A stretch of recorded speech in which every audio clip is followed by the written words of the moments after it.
Et Yanni, vous nous présentez ce matin une application qui veut révolutionner le quotidien des non-voyants.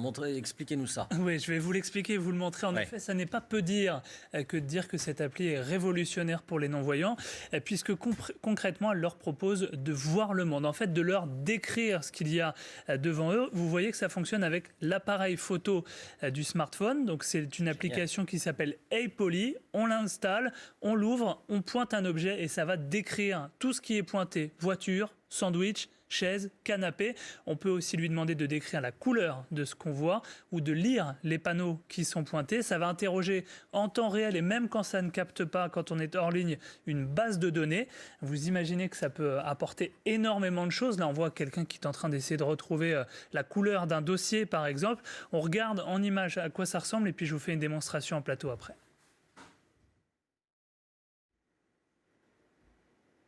Alors avec le son, ça serait mieux. Non, alors pas de son. Bon, il n'y a pas de son, mais vous allez le faire en plateau, ça va être on va mieux, le faire en vrai. En français, ça va même être encore mieux. Vous avez vu un petit peu, je voulais vous montrer ce qui se passe sur l'écran. Maintenant, vous allez entendre un peu ce qui se passe. Je vous ai amené quelques objets, une bouteille d'eau, un stylo, une télécommande. Hop, j'ouvre l'application, vous voyez. Et à partir de là, eh bien, on va regarder ce à quoi ça ressemble. Calculatrice. Calculatrice ou téléphone. Calculatrice ou téléphone. Ouais, bon, ça ne reconnaît pas. Là, Calculatrice ou télécommande. Voilà, il recommande. Ouf.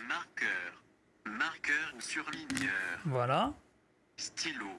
le stylo et Bouteille d'eau. voilà. Parfois, il hésite un petit peu. Une calculatrice, une télécommande, on ne sait pas trop. Bon, voilà. L'idée, c'est vraiment d'essayer d'apporter cette description qui peut manquer. Quand on touche un objet qu'on est non-voyant, on le reconnaît, mais parfois on ne peut pas tout toucher. Il y a des photos, il y a des choses, des dessins. Ça peut être vraiment très utile. Et ça peut servir à tout le monde ? Oui, parce que la start-up est en train de développer une autre version de cette application qui serviront aux personnes qui voient. Ça servira à décrire ce qu'on voit quand on a apporté un peu d'éléments de contexte. Regardez par exemple, on voit une plante, on ne sait pas ce que c'est, on la filme, on a tout de suite la fiche pour savoir de quelle espèce il s'agit. On a un sac que quelqu'un porte dans la rue, tiens, on aimerait bien savoir quel modèle c'est, où est-ce que ça peut s'acheter. On va le pointer et hop, ça nous envoie tout de suite sur le site qui les vend. Là, on pointe un plat, on a tout de suite le prix, la carte, les apports en protéines, en lipides, en glucides. Quand on est dans la rue, qu'on pointe un magasin, on va avoir les horaires d'ouverture du magasin, depuis quand est-ce qu'il est ouvert. C'est livré par drone comme ça. Voilà, tout ça, c'est de la réalité augmentée. On filme quelque chose et on a tout de suite des informations. Vous voyez, pour le tourisme, ça peut servir aussi. On filme un monument, on a des informations sur ce monument. Voilà, c'est une vraie mine d'or qui est en train de se développer. Il reconnaît les visages, votre appareil, ou pas ? Pas encore, mais ça peut faire partie des applications, justement. On retrouve le profil Facebook ou sur les réseaux sociaux.